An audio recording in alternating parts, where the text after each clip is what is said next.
स्वर्ग किसी चीज से कंगाल है।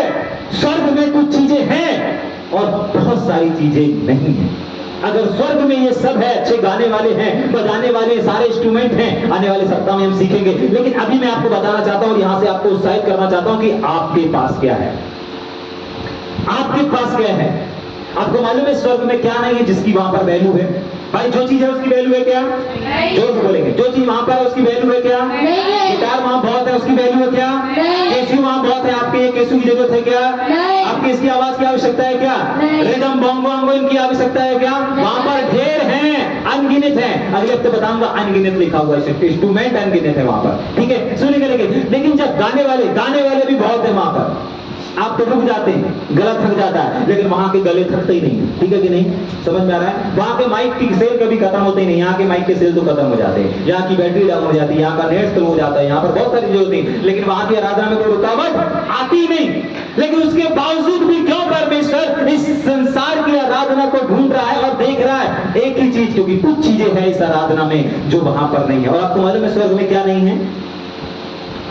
स्वर्ग में दुख नहीं है, स्वर्ग में दर्द नहीं है, स्वर्ग में आपको कोई घायल करने वाला नहीं है, स्वर्ग में आपको कोई परेशान करने वाला नहीं है, स्वर्ग में किसी भी प्रकार की बीमारी नहीं है, स्वर्ग में किसी प्रकार की रुकावट नहीं है, स्वर्ग में आपको कोई रोकने वाला नहीं है, स्वर्ग में आपसे कोई छीनने वाला नहीं है, स्वर्ग में आपको कोई धोखा देने वाला नहीं है, स्वर्ग में आपके साथ कोई गद्दारी करने वाला नहीं है। वहां पर सब कुछ परफेक्ट है, इसलिए सब कुछ अच्छा है, इसलिए वहां पे लोग आराधना कर रहे हैं, निरंतर बिना रुके करते जा रहे हैं। लेकिन प्रभु कह रहा है अरे इनके पास सब कुछ अच्छा है, इसलिए ये मेरी आराधना कर रहे हैं। मैं तो ऐसे लोगों को देख रहा हूं जो परिस्थिति नहीं परंतु परिस्थिति को जीतते हुए जो आराधना कर रहा है, वो है सच्चा आराधक, वो है एक अच्छा आराधक, और उसकी आराधना एक सच्ची और अच्छी और ओरिजिनल आराधना है। और ऐसे आराधकों को हमारा परमेश्वर ढूंढ रहा है, तो परिस्थिति से रुकते नहीं है। अच्छी परिस्थिति है तब बस परमेश्वर की इबादत नहीं करते, लेकिन कठिन परिस्थिति में,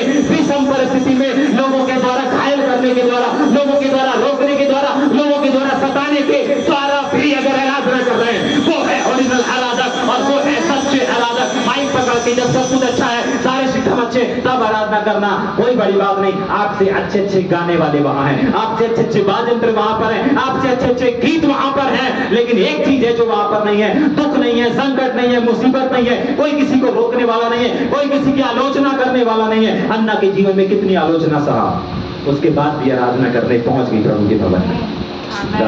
ओरिजिनल आराधक, और ऐसे आराधक प्रभु को खींच लेते हैं।